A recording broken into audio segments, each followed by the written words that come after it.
So we finished doing Blackout, a big, large musical, and I was determined to have a go at doing a documentary play to tell someone's story. We had a meeting on, it was in my third term of teaching in Epping.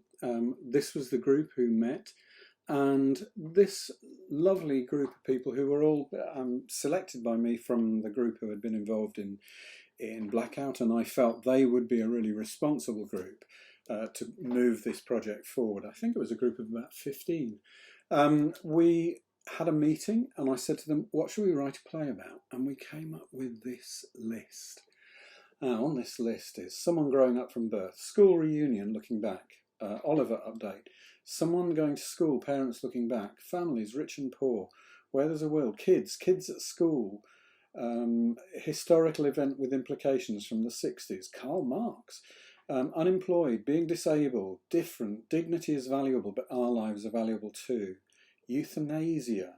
So those were the ideas that we came up, and from that we developed the idea of looking at someone's life who had overcome the difficulties of having some kind of disability. And in our area, in our locality, me wanting to dig where we stand, was a man called Graham Salmon, and Graham was an athlete, a blind athlete.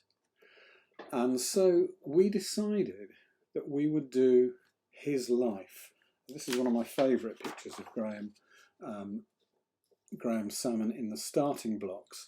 He wasn't only just a blind athlete, he was a blind athlete who held the world record for the 100 metres. He ran the 100 metres in 11.4 seconds. Not only that, he did the high jump, and he did it using the Fosbury flop. He was just an amazing, amazing person.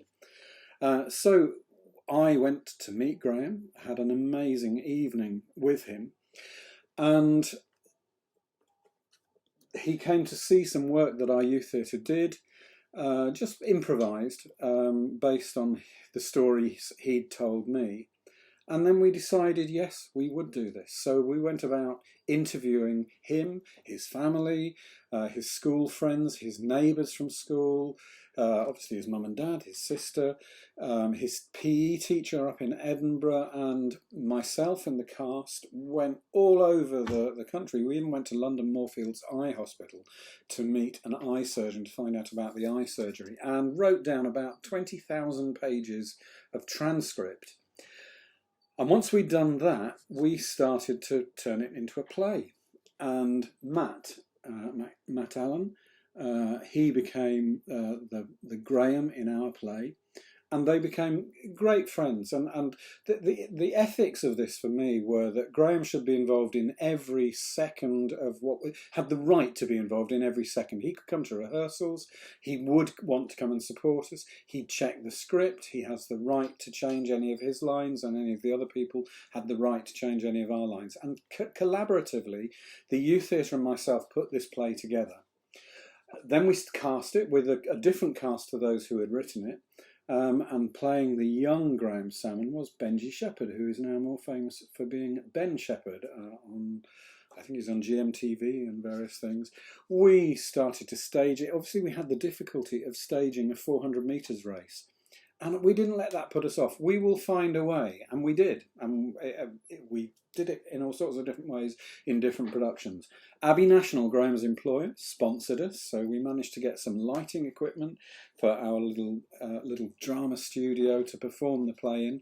And John Fradd, who was the lighting, was a guy at school, a young, I think he was a year 9 or 10 student at school. He designed the lighting for us and took that responsibility on, and we performed it in a local Corbett Theatre, which was to do with E15, and John worked with a guy called Gus Shield, so we had a kind of professional input, which was amazing. And we put the production on. Epping Youth Theatre presents Race to be Seen. We managed to get TV coverage, which was fantastic. I couldn't believe we got TV coverage for our little production.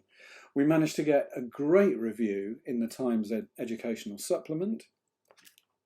And he said, what did he say? The company have devised an impressive and impressively well documented show that was socially valuable as well as entertaining.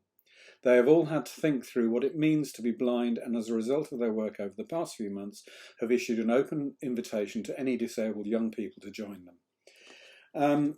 We didn't want just to put all this work in. It took about a year to come up with, just for 3 nights in our theatre. So we performed it at the Cockpit Theatre. We performed it back at Stantonbury. We performed it at my dad's school in Tamworth. And we took it to the Edinburgh Fringe. And so pleased that at the Edinburgh Fringe we won the Evening News Critics' Choice. And we got, again, a superb review from that. The young cast put on a convincing appearance that belies their years. Any danger of the piece being swamped in sentimentality vanishes with the realistic touch this documentary-style production. At the end of Edinburgh, we gave Graham a little gift that he ended up using in all his speeches, after-dinner speeches that he did. And the gift was a pair of glasses where the eyes roll out.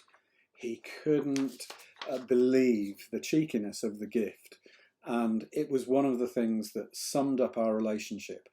And our time doing Race to be Seen was filled with laughter, and my final image of that production was him opening the gift and realising what we'd given him.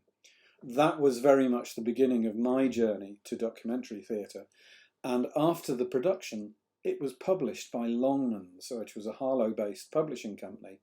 And it was my first play to be professionally, properly published.